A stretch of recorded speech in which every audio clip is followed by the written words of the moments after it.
Hi friends, இன்றைக்கி நம்ம bread cheese omelette பண்ண போகிறோம். அதுக்கு தேவையான பொருள் என்னென்னு பார்த்துக்கலாம். ப்ரெட்டு, இது வந்து கோதுமை ப்ரெட்டு. டயட்டில் இருக்கவங்க இந்த மாதிரி கோதுமை ப்ரெட் எடுத்துக்கலாம். அதுக்கப்புறம் சீஸு, ஒரு 3 முட்டை, ஒரு தக்காளி, ஒரு பெரிய வெங்காயம்.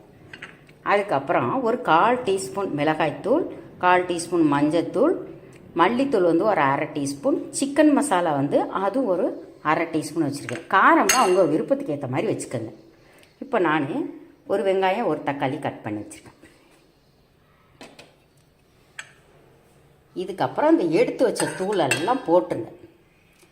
போட்டுட்டு இதுக்கு தேவையான அளவு உப்பு போட்டு இந்த முட்டை 3 முட்டை எடுத்து வச்சுருக்கோம் இல்லைங்களா, அதையும் இதில் உடச்சி ஊற்றி நல்லா அடிங்க. இப்போ நல்லா முட்டையை கலக்கியாச்சு.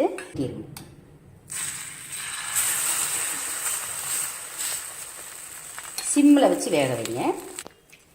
இப்போ வெந்துருச்சு, பரட்டி போட்டுடலாம். இப்போ ஆம்லேட்டாக போட்டு எடுத்துக்கிட்டாச்சு. இப்போ நம்ம என்ன பண்ணலாம், அந்த தோசைக்கல்லில் ஒரு ப்ரெட்டை வச்சிடலாம்.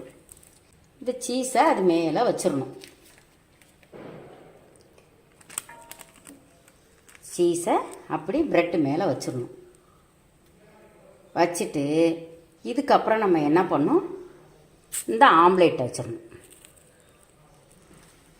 திருப்பியும் ஒரு சீஸ் எடுத்து மேலே வச்சிடணும். திருப்பும் இந்த ஆம்லேட்டு மேலே ஒரு சீஸ் எடுத்து வச்சிடணும். வீட்டில் எடுத்த சீஸ்னால் அப்படியே துருவி போட்டுக்கோங்க. இப்போ இதை நம்ம இப்படி வச்சு அமுக்கிடணும்.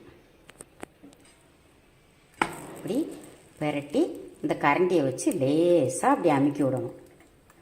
அமுக்கி விட்டால் இந்த பக்கம் அப்படி மெல்ட் ஆகும். அந்த சீஸ் வந்து கொஞ்சம் மெல்ட் ஆகும். இந்த சைடு வேகட்டும். போட்டாச்சு. இப்போ பழையபடி ஒரு ப்ரெட்டு வச்சிடலாம். அதுக்கப்புறம் ஒரு சீஸ், திரும்பி ஒரு சீஸ் வச்சிடலாம். இதுக்கப்புறமும் ஒரு ஆம்லேட் வச்சிடலாம். இப்போ திருப்பியும் ஆம்லேட் வச்சாச்சு. இதுக்கப்புறம் சீஸு,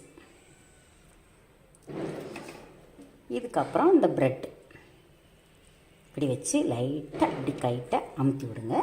வேகட்டும், ஒன் சைடு வேகட்டும். இப்போ இந்த சைடு வெந்துருச்சு. இப்போ இதை என்ன பண்ணலாம், இப்படியே பெரட்டி போடலாம்.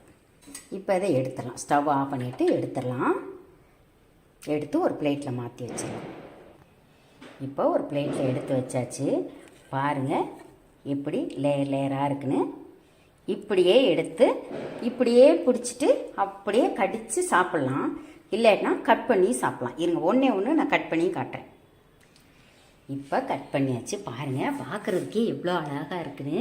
இதே மாதிரி இதே அளவில் நீங்களும் செஞ்சு பாருங்கள். இதே மாதிரி நல்லா பாருங்கள். எல்லாமே ஹெல்த்தியாக தான் இருக்குது. இதில் வெங்காயம், தக்காளி இதெல்லாம் தான். ப்ரெட்டும் கூட நம்ம கோதுமை ப்ரெட்டு தான் எடுத்துருக்கோம். இதுமாரி செஞ்சு பாருங்கள். நம்ம சேனலை புதுசாக பார்க்குறவங்க சப்ஸ்கிரைப் பண்ணிக்கோங்க. பக்கத்தில் இருக்க ஒரு பெல் போட்டுருக்கோம், அதையும் கிளிக் பண்ணிவிட்டு பிடிச்சிருந்தா உங்கள் ஃப்ரெண்ட்ஸ்க்கெல்லாம் ஷேர் பண்ணி விடுங்க. தேங்க்யூ.